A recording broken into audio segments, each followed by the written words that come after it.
Poor people are oversurveilled compared to other socioeconomic classes. What follows is a historical and legal analysis of class inequality within the U.S. surveillance state. We will examine who is affected, why this subject is important, and how it connects to housing inequality.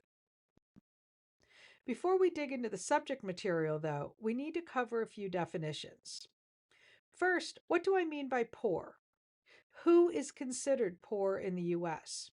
According to the Federal Safety Net website, the definition of poverty is living without the necessities of life, commonly considered food, clothing, or housing. The U.S. Census Bureau's poverty threshold uses a complex formula to determine individual poverty thresholds based on family size, income contributions, and other factors. However, the Federal Safety Net website provides an estimated poverty dollar amount at living on $36 per day or less. Next, we need to define what we mean by surveillance. The Oxford Learner's Dictionary defines surveillance as the act of carefully watching a person suspected of a crime or a place where a crime may be committed. Note the emphasis on criminality. This will become important later. The term comes from French and Latin origins of watch or keep watch. More commonly, when surveillance is talked about, it is the legal definition, especially the collection of data clause that people are referring to. In business, the collection of data is used not so much for evidence of a purpose, but rather as evidence of a person's likelihood to behave in a certain way, particularly related to their buying patterns. As you might expect, oversurveillance describes an excessive degree of surveillance. It is a term that is becoming more common. However, a more concrete, less circular definition has not been agreed upon as of yet. The number of ways you are being watched is hidden in the systems and structures of modern society. There are many forms of surveillance: overt versus covert, human versus machine, and stationary versus mobile. All of these forms of surveillance are utilized to further marginalize poor people. In addition, there are various types of surveillance tools used to keep watch, from low-tech, simple human observation of other humans to extremely high-tech combinations of data sets connecting everything you do, everywhere you go, and everyone you talk to into a larger picture of who you are, how you might behave, what you are likely to purchase, and if you are a threat relevant to this project, are you worthy of the access to the housing you are seeking? Writer Kevin Kelly authored a 2016 surveillance tools overview for Business Insider magazine that is disturbing both in what is tracked about us and how concerns have been raised for years about the level of oversight and lack of privacy that technology easily achieves to the improvement of capitalism and the detriment of its citizens. Here are some ways your behaviors and patterns are tracked. You likely realize that your web activity is tracked.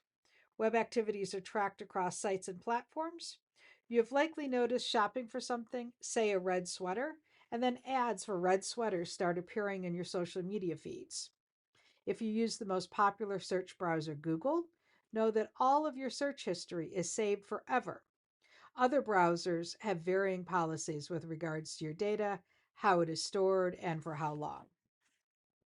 In addition, the IRS tracks your financial data across your earning lifetime.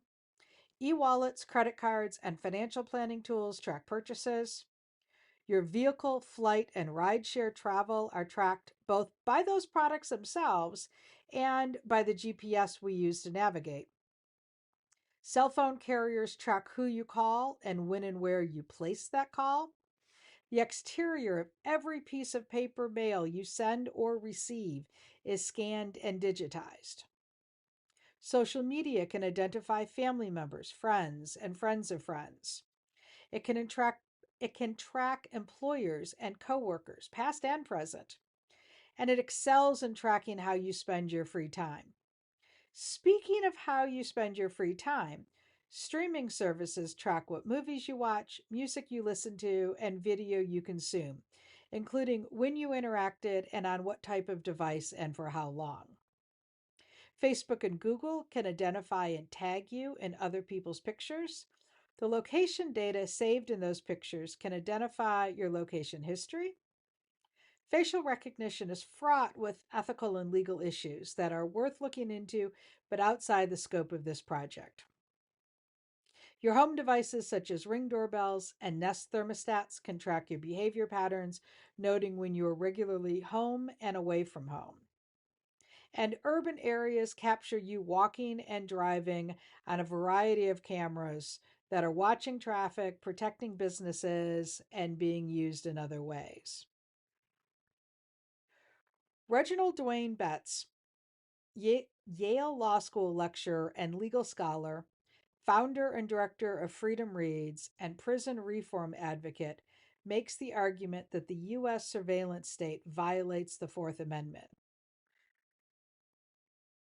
First, he points out that during the era of mass incarceration, surveillance has increasingly become further disconnected from any legitimate suspicion of criminal behavior, and that the surveillance state is rapidly overtaking the right to be free from surveillance, a protection that the Fourth Amendment to the U.S. Constitution guarantees.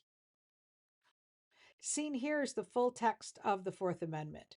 In particular, the clause about unreasonable searches is what's at issue. Why should we care?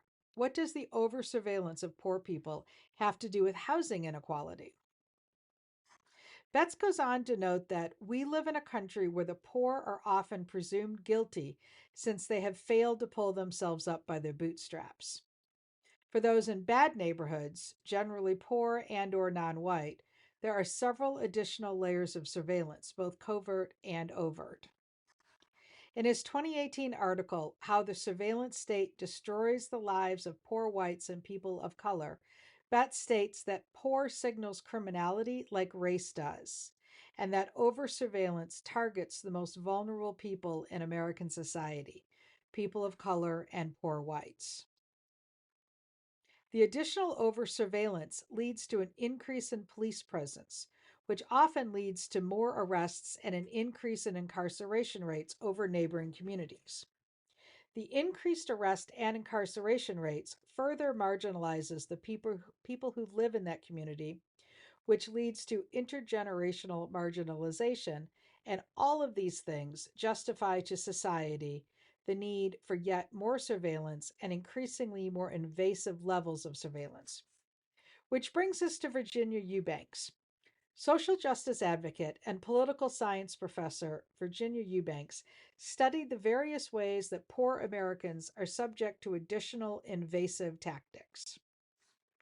In a 2014 article for the American Prospect, Eubanks makes the argument that marginalized groups are often government's test subjects, and everyone should take note as the over-surveillance tactics poor people are subjected to are likely to be rolled out to all of society because the poor and working class Americans already live in the surveillance future.